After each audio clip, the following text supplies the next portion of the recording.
The CEO of North Coast, Ayo Ibaru, says real estate investors will adopt a wait-and-see approach in the first quarter of next year as they focus on the announcement and execution of the 2025 budget, where he notes currency pressures remain a major factor driving the cost of construction materials and rent, while expressing optimism on sustained demand growth in warehousing and industrial segments of the real estate market. Take a look. Exchange rates did make the cost of construction materials higher.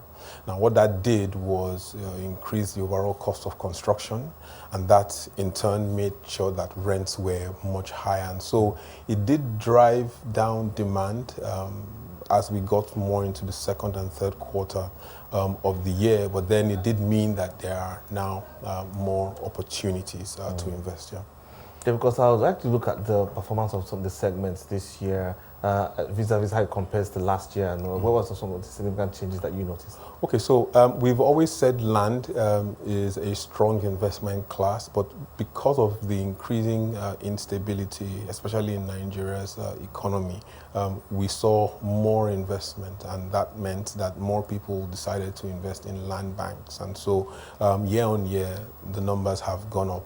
Residential construction, or development as it's called, declined year on year. The reason being that not many people were quick, especially around the mid-market, to invest in housing as a capital good. Now, of course, the housing deficit and the growing population meant that for rent, yes, people would take up apartments. So in terms of taking up for rent, yes, that went up, but in actual supply, there was a decline year on year.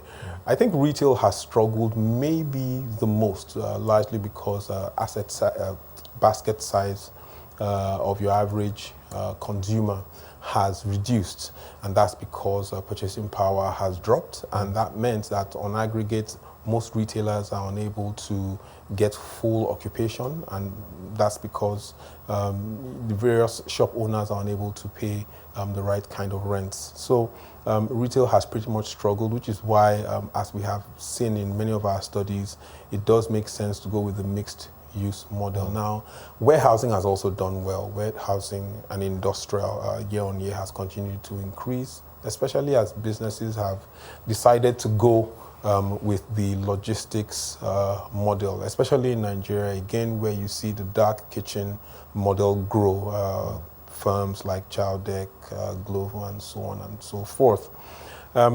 I think just to round it up, healthcare has also seen quite a bit of demand, largely because it's increasingly expensive to go for healthcare checkups abroad.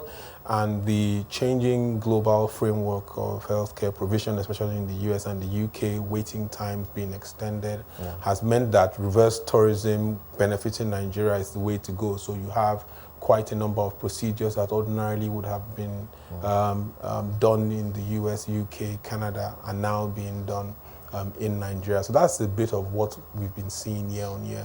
Yeah, what about the development pipeline here now, looking forward beyond this year, and how people are strategizing for the Nigerian market? Yeah, so development pipelines, as far as our data shows, is strongest with hospitality. That would be big brand name hotels, Marriott, Radisson, and even Transcorp. And then, of course, mid-market hotels. And that's because even since the pandemic, we've continued to see demand for hotels and restaurants and lounges. Again, not many Nigerians are traveling abroad as much as they used to. And the pandemic did lead to the concept called staycation, right, where people just stay in country and have their vacations there. And so that has become a regular occurrence in the lives of many Nigerians. So that's where the pipelines are as far as hospitality is concerned. Now, we do have a bit in mixed use, and we also see, interestingly, in the arts and culture and creative space, where because of funding from global media houses, you're now seeing the development of mini film villages, and that is, again, a place where you see a lot of music videos being shot and movies being shot, and that is increasing the demand. You still have a few grade A offices, but these are being built by owner-occupiers, meaning Yeah. Yeah, but what about the short leg? Because we saw that traction last year, Yes. especially towards the festive period. Yes. We've seen quite a number of players take advantage of Yes. that demand here. Are we seeing similar traction this year for short leg? Yeah, so a few years ago, MasterCard did come out with a report in partnership with a few entities, which concluded that Lagos in Nigeria was the fastest growing market in Africa for shortlet. And that was a few years ago. And then the market continued to improve, and then it peaked, and then it's now become a more mature market. Now, one reason why you see shortlet apartments increasing in demand is because of the renewed demand for big name brand hotels, hospitality concerns. So that has led to the demand for grade B hotels, your 20 to 50 room concerns, which has now led to demand for shortlet. And so the question now becomes, what kind of shortlet do you want to develop? Because quite a few are failing, and it takes quite a bit of work to see that the shortlet you put up brings in respectable returns. Because again, it does fall under what we call operational real estate. So it's really a question of how much quality can you put into the shortlet.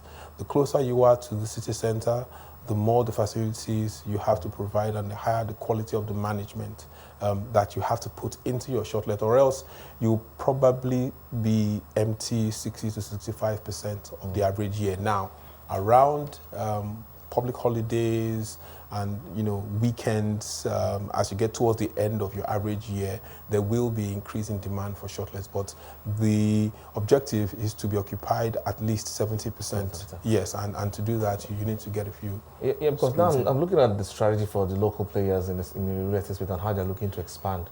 We just had a recent listing by introduction into the stock exchange here in Nigeria. Hadam Akol, one of the players here, coming to tap into the market here. I'd like to get your thoughts around this as a strategy for getting funds from players, and if you think we could see possibly more listings down the line. I do see more listings down the line, and I think long-term funding is what works best for real estate development. The average cycle for your real estate but we don't want to go to the stringent rigors of the listing requirements. The listing requirements are even a sign that the market is regulated, and it does send the signal that the NGX knows what it's doing, is willing to protect customer or fund manager funds, and it does bring in more funding. The thing is, that was Ayo Ibaru, CEO of North Coast.